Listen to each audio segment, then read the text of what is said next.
મંગલમૂર્તિ મહાપ્રભુ સહજાનંદ સુખરૂપા ભક્તિગરમ સુત શ્રી હરિ સમરુ સદાયાનુપા પરમ કૃપાળુ છો તમે શ્રી કૃષ્ણ સર્વારી પ્રથમ તમને પ્રાણમો વારંવાર ગુસીસ નમો વારંવાર ગુસીસ ઓમ શ્રી સ્વામિનારાયણાય નમો નમઃ શ્રી પૂર્ણ પુરુષોત્તમાય શ્રી ઘનશ્યામાય શ્રી સહજાનંદ સ્વામીને નમો. ભગવાનના વાલા વાલા ભક્તોને ભાવથી અમારા જય સ્વામિનારાયણ. નિષ્કુળાનંદ કાવ્ય અમૃતધારા ભાગ 2. એમાં અલગ અલગ નામ આપ્યા છે. અલગ અલગમાં નિષ્કુળાનંદ સ્વામીએ એમાં સુંદર છણાવટ કરેલી છે. હરિવર ગીતા છે, ભક્તિ નીતિ શાસ્ત્ર છે. તો આપણે આજે હૃદય પ્રકાશ ગ્રંથનો શ્રવણ કરવાનું છે. હૃદયનો પ્રકાશ ક્યારે થાય છે? તો જ્યારે આપણી ભક્તિ, ભગવાન પ્રત્યેની નિષ્ઠા, ભગવાન પ્રત્યેનું સમર્પણ, ભગવાન પ્રત્યેની શરણાગતિ, જ્યારે આપણામાં આ વસ્તુ આવે ને ત્યારે જ આપણા હૃદયની અંદર એક પ્રકાશ થતો હોય છે. એ પ્રકાશ અને તેજ જેનાથી સાચું ખોટું એ પણ સમજાતું હોય છે. જેને ભગવાનના શરણાગત થયા છે તેને જીવનમાં એટલું જ સમજી રાખવાનું છે કે મારું અવશ્યપણે કલ્યાણ થઈ જ ગયું છે. ભગવાનને તમે સોંપાયા એટલે એમાં પછી મનમાં દગો ન રાખો. મારું કલ્યાણ થશે કે નહીં થાય? ઘણાને ભક્તિ કરતા જાય, ભગવાનની સેવા કરે પણ થોડી કચાશ રહેતી, આપનું કલ્યાણ થશે કે નહીં થાય? વિદ્યાર્થીઓ એક્ઝામ આપે, પરીક્ષા આપે, પણ અમુકને હજુ અંદર થોડીક એવી રહેતું હોય છે કે પાસ થવાશે કે નહીં થવાય. એને મનમાં એવી હજુ થોડી કચાશ ને ચિંતા રહેતી, પણ પૂર્ણ રીતે એને સાચું લખ્યું હોય અને વિશ્વાસ છે જ એને, એ કહી જ શકે છે કે ના, હું તો પાસ જ થઈશ, કારણ કે મેં જે લખ્યું એ આન્સર સાચા છે. એમ જેને સંપૂર્ણ રીતે ભગવાનની આજ્ઞાનું પાલન કર્યું છે, ભગવાન જે કહ્યું છે એ રીતે એને ભજન ભક્તિ ધર્મ નિયમ પાડ્યા છે, એ તો છાતી ઠોકીને કહી શકે છે મારું તો કલ્યાણ થઈ જશે અને મારા જે દર્શન કરશે, મારા ગોળાનું પાણી પીશે, મારા હાથના જે રોટલા ખાશે ને એનું પણ કલ્યાણ છે. ભગવાનના ભક્તો હોય એ બ્રહ્મમોલમાં જાય છે, પણ એને એવી ભક્તિ કરી હોય ને તો એ ભગવાનના ધામને જ પામશે. અને જગતના જીવ હોય ને એ શેમાં જાય છે? જગતના જીવ જેને જગતમાં સુખ માન્યું છે, જેને રાત દિવસ જગતનું જ ભજન કર્યું છે, પરમેશ્વરનું નહીં, ભગવાનનું નહીં, જગતની વાતો, જગતનું જોવું, જગત શું કરે એ સાંભળવું, જેને આખી જિંદગી જગતમાં જ વહી ગઈ છે, એ જીવ યમપુરીનો અધિકારી છે. એ યમપુરીમાં જ નિશ્ચય જવાનો છે. કોઈ દિવસ એને અંતરથી એવી ઈચ્છા જાગૃત નથી થઈ કે ભગવાન કેવા હશે, ભગવાનની કથા વાર્તા સાંભળવા જાઓ, ભગવાનના શાસ્ત્રનું વંચન કરો. જગતના જીવને કોઈ દિવસ નથી. એને પેપર વાંચવાનું મન થાય, આખા જગતના એને સમાચાર સાંભળવાનું મન થાય, પણ કથા સાંભળવાનું મન ના થાય. આજે ટીવી ઉપર તો સતત કથાનો નદીની જેમ પ્રવાહ વહેતો વહેતો ને વહેતો જ રહે છે. આ ચેનલ બનતો ને આ કથા આવે, કંઈક ભાગવતની આવે, કંઈ શિવ પુરાણની આવે, કંઈક સ્વામિનારાયણ સત્સંગી જીવનની આવે, અનેક ગ્રંથોની, અનેક સંપ્રદાયની કથાઓ ચાલુ ચાલુ જ ધાર્મિક રહે જ છે. પણ એ સાંભળવી એને ના ગમે, એને સમાચાર જોવું વધારે ગમે, સમાચાર સાંભળવા પણ ગમે, એને સમાચાર પણ વધારે સાંભળવા ગમે. વચનામૃતમાં શ્રીજી મહારાજ પણ કહે છે કે જેને ભગવાનનો દ્રઢ આશરો છે, જેને ભગવાનનો દ્રઢ આશરો છે, સર્વે સાધનમાં મોટામાં મોટું એ જ સાધન છે, તેના ઉપર જ ભગવાન રાજી થાય છે. દાન, તપ, જપ, વ્રત, તીર્થ, કથા, કીર્તન કરો, સત્સંગ કરો, સમૈયા કરો, વગેરે વગેરે અનેક સાધનો કરો, પણ મહાત્માએ સહિત ભગવાનનો દ્રઢ આશરો રાખો. મહાત્માએ સહિત મહારાજે કીધું છે કે ભગવાનનો દ્રઢ આશરો રાખવો કે, અને દ્રઢ આશરો ન રાખે એ વ્યર્થ છે. એ આશરાની એક સરસ મજાનું દ્રષ્ટાંત છે. એક કુંભાર હતો. કુંભારથી એક કંઈક નહીં જેવો કાંઈક ગુનો થઈ ગયો હોય, એટલે ગુનો થઈ જાય તો એ જમાનામાં કંઈ પણ ગુનો થયો હોય ને તો રાજાના સિપાહીઓ એને વ્યક્તિને રાજ દરબારમાં પ્રસ્તુત કરતા હોય છે. રાજસભા ભરાયેલી હોય, એ રાજસભામાં એ વ્યક્તિને હાજર કરે અને પછી એને જે કાંઈ ગુનો કર્યો હોય એ રાજાને કહેવામાં આવે. પછી એ ગુનેગારને રાજા જે દંડ દેવો હોય એ દંડ દેતા હોય છે.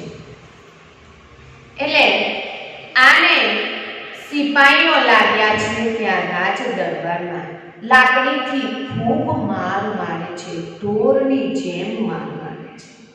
જે ઢોરને માર મારે એ માણસથી સહન થાય એ ન થઈ શકે. એટલો બધો માર મારે, એને ઢસેડીને લાગ્યા છે. કાકો ગુનો તો કેટલો, કંઈક નહીં જેવો જ થઈ ગયો છે. એટલો મોટો કંઈ ગુનો, પર્વત જેવો એટલો બધું પાપ નથી કર્યું કે એટલું બધું એને નુકસાન નથી કર્યું, કંઈક નહીં જેવો થયો છે. આવું એને ઢસેડીને લાવે, જેમ તેમ આડેધડ એને માર મારે. આવું દુષ્કૃત્ય કોણ એવા દુષ્ટ લોકો હોય ને એ જ આવા દુષ્કૃત્ય કરતા હોય છે. આવું દુષ્કૃત્ય જોઈ અને દયા કોને આવે? દયા એ દયાળુ માણસને પીને જાય. દુષ્ટ માણસોના દિલમાં કોઈ દિવસ દયા રહી નથી. એના દિલમાં કોઈ દિવસ દયા ના હોય. દયા ના હોય ત્યાર તો એ મારી બિચારા કુંભારને તો મારી મારીને આ લોકોએ ઢીલો ઢેસ જેવો કરી નાખ્યો. એટલું જોરથી મારે છે છતાં પણ મૂંગા મોડે એમનો માર જ સહન કરે છે. જેમ મારે છે એ માર સહન કરે છે. સિપાહીઓને છે ને એમની સત્તાનો મદ છે, અહમ છે. અમે ગમે એટલું માનીશું, ગમે તેમ કરીશું, પણ અમોને કોઈ બોલી શકે નહીં. કેમ? અમારી ઉપર રાજાનો હાથ છે. અમે રાજાના માણસો છીએ. રાજાના માણસોને કોઈક આંગળી પણ અડાડી ન શકે. રાજાના માણસને કોઈ એક અપશબ્દ પણ બોલી ન શકે. રાજાના છે ને એટલે એ માણસને ગમે તેમ કરીશું, પણ બીજા બધા માણસો આ એનું મારવાનું પરાક્રમ જોઈને એમ થાય છે કે આ કેવો માર મારે છે. કાંઈ ગુના જેવું છે જ નહીં, પણ કેટલો બધો માર મારે છે. આટલું બધું તો અતિશય મારવાનું હોતું હશે કંઈ. એટલે વગરમાં વાંક જેવો છે એનો વાંક નથી અને છતાંય મારે છે. આ રાજ્યના કપડાં પહેર્યા છે ને એટલે એને થોડો અહમ છે. આ બેલ્ટ ઉતારી પાડે ને ત્યારે એને ખબર પાડી કે બીજા માણસોને જેને દયા આવે છે એ આ સિપાહીઓ તરફ આમ બોલી રહ્યા છે. આ સિપાહીને બહુ રોફ આવી ગયો છે, બહુ ચરબી ચડી ગઈ છે. ઘણા માણસોને હારી સત્તા મળી જાય ને એટલે થોડો પાવર વધી જાય. પાવર એટલો બધો વધી જાય કે પછી એના પાવરનું કોઈક મૂલ્યાંકન જ ના કરી શકાય. એટલો બધો એનો પાવર હોય છે. એટલે આ બધાને વિચાર થયો કે બહાર આવે ને ત્યારે વાત કરીએ કે. એટલે જ્યારે એ બહાર ફરતો હતો ત્યારે માણસો કે છે જ્યાં સુધી ને આ રાજાનો બેલ્ટ છે, આ રાજાએ આપેલા જે તમને સિક્કાઓ છે, આ રાજા તરફથી જે તમને પોશાક મળ્યું છે કે એના કારણે તમે બચી જાઓ છો. પણ એ ઉતારો ને તો તમને અમે ખબર પાડીએ કે પેલો રાજાનો સિપાઈ કે છે ક્યાં કરેગા? બોલ ક્યાં કરેગા? કે માણસો કે ઉતારીને તો જો કે. એટલે પેલા સિપાઈએ જે કંઈક રાજા તરફથી મળેલો હતો પોશાક એ બેલ્ટને કે બધું એને ઉતાર્યું. માણસોએ જે માર્યો એને ગુસ્સે થઈને એટલો બધો મારી અને એને લૂંટફૂટ કર્યો. રાજાને ખબર પડી કે રાજાએ બધા માણસોને ત્યાં રાજ દરબારમાં બોલાવ્યા. રાજા કહે છે કેમ આને એટલો બધો માર્યો તમે? શું વાંક હતો, શું ગુનો હતો? ત્યારે માણસો કહે છે જ્યાં સુધી ને તમારા ચિહ્ન એની ઉપર રાજ દરબારના હતા ત્યાં સુધી ને અમે કંઈ જ નથી કર્યું. પણ જ્યારે એને તમારા જે આ ચિહ્ન બધા કાઢીને ફેંક્યા ત્યાર પછી અમે એને માર્યો છે. પછી એનો કોઈ એ અધિકારી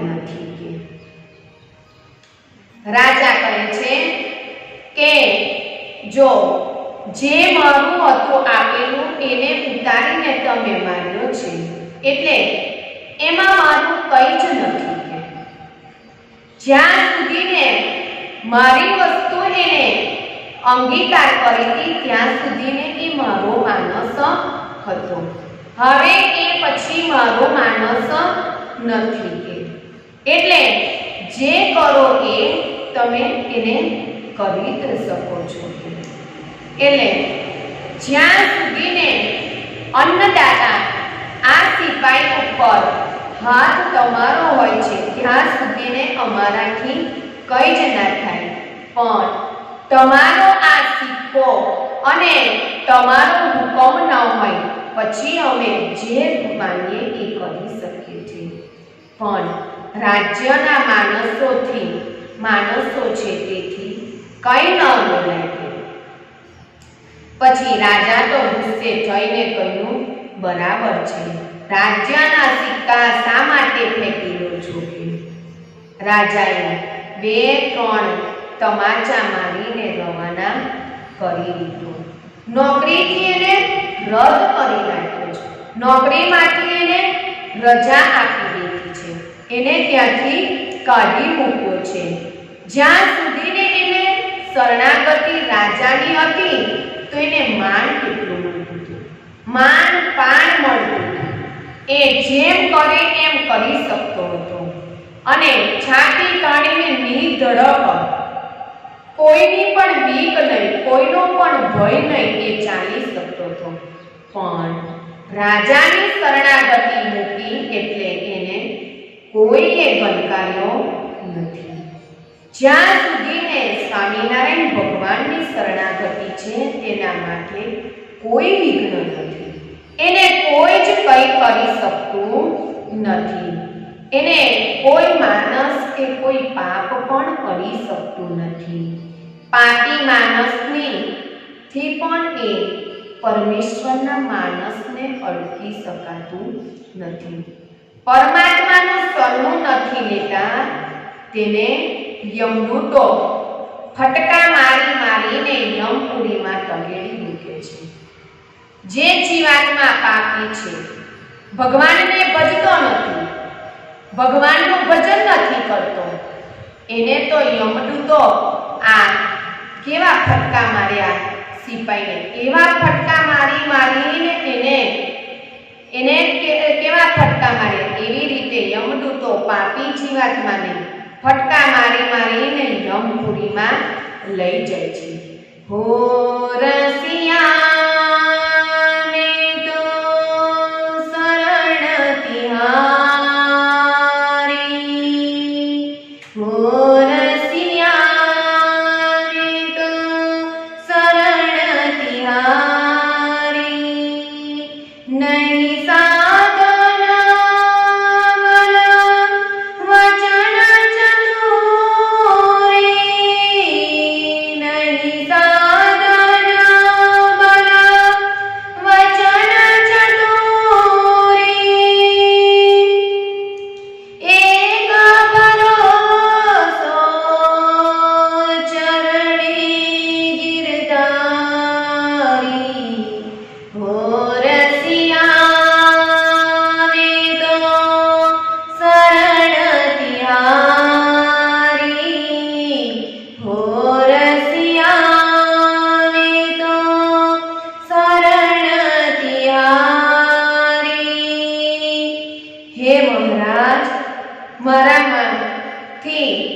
મારામાં નથી સાધન, બળ કે વાણીની ચતુરાઈ કે તમને વશ કરી શકું, કે મારામાં કંઈ એવું બળ નથી, વાણીમાં એવી કંઈ ચતુરાઈ નથી કે હું તમને વશ કરી શકું.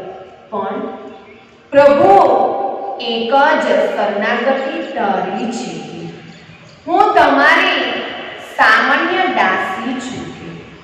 ભગવાનને એમ જ કહેવું કે મારામાં કોઈ એવું સાધન પણ નથી કે કોઈ એવું મારામાં બળ કે શક્તિ પણ નથી, વાણીમાં એવી ચતુરાઈ પણ નથી કે હું તમને વશ કરી શકું.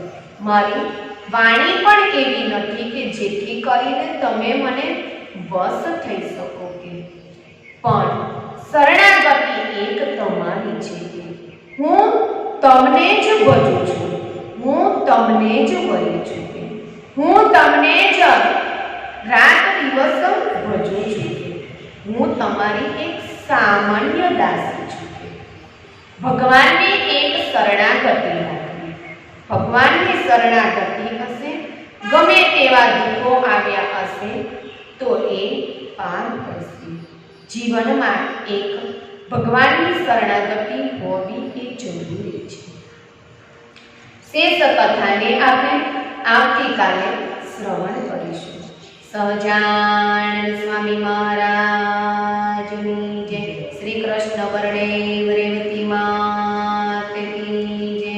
શ્રીપતિમ શ્રીધરમ સર્વદેવેશ્વરમ ભક્તિધર્માત્મજં વાસુદેવમ હરે માધવમ કેશવમ કામદમ કારણમ શ્રી સ્વામિનારાયણમ નીલકંઠમ ભજે। શ્રી સહજાનંદ